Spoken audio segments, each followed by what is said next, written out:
اللہ اللہ اللہ اللہ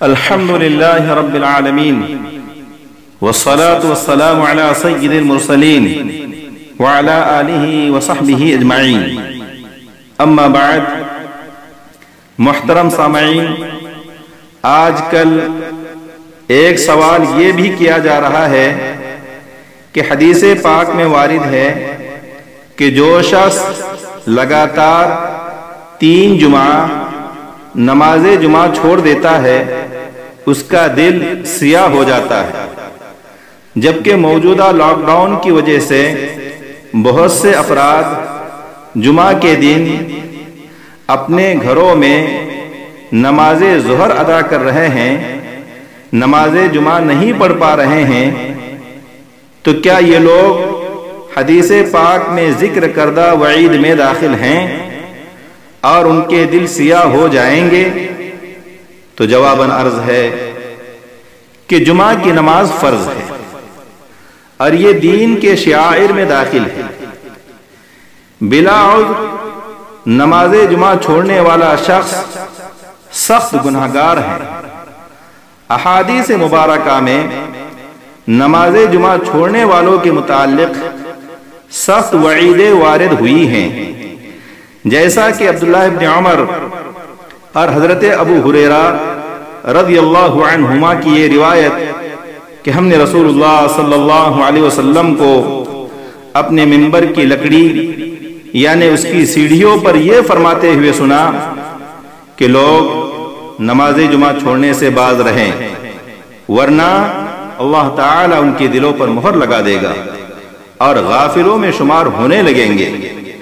اسی طرح سے آپ صلی اللہ علیہ وسلم کی یہ دوسری حدیث کہ جو شخص محض سستی و کاہلی کی بنا پر 3 جمعے چھوڑ دے گا، اللہ تعالیٰ اس کے دل پر مہر لگا دے گا۔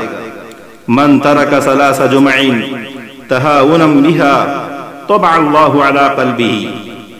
ان دونوں حدیثوں سے نماز جمعہ کی اہمیت اور اس کی تاکید ثابت ہوتی ہے، اور بلا عذر نماز جمعہ چھوڑنے والے شخص کا سخت گناہگار ہونا بھی معلوم ہوتا ہے۔ لیکن ہم اور آپ اچھی طرح سے جانتے ہیں کہ آج کل جو لوگ جمعہ کے دن اپنے گھروں میں نماز ظہر ادا کر رہے ہیں، ان کا یہ عمل اپنے قصد و اختیار سے نہیں ہے، بلکہ مسجدوں میں نماز جمعہ کی بڑی جماعتوں پر حکومت کی ممانعت و پابندی کی وجہ سے مجبوری و معذوری کی حالت میں وہ نماز ظہر ادا کر رہے ہیں، وہ نماز ظہر پڑھ رہے ہیں۔ اس لیے اس طرح کے لوگ احادیث مبارکہ میں وارد وعیدوں کے مصداق نہیں ہیں،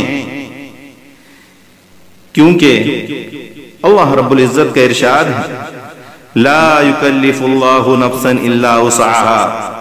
اسی طرح سے اس کا یہ بھی ارشاد ہے ما جعل علیکم فی الدین من حرج، نیز دین آسان ہے، اور فقہ کا قاعدہ ہے الحرج مدفوع، اور فقہ کا یہ بھی ضابطہ ہے الطاعت بقدر الطاقہ، کہ طاعت اور فرمانبرداری کا حکم بقدر طاقت ہی دیا جاتا ہے، اتنا ہی دیا جاتا ہے جتنا کہ انسان کے بس میں ہے۔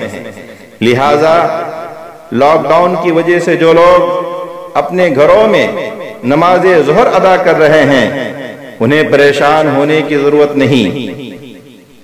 حالات و احکام دونوں اللہ رب العزت کی طرف سے ہیں، وہ ہمارے حالات سے بخوبی واقف ہیں، اور احکام میں تخفیف و رخصت بھی اسی کی طرف سے ہے۔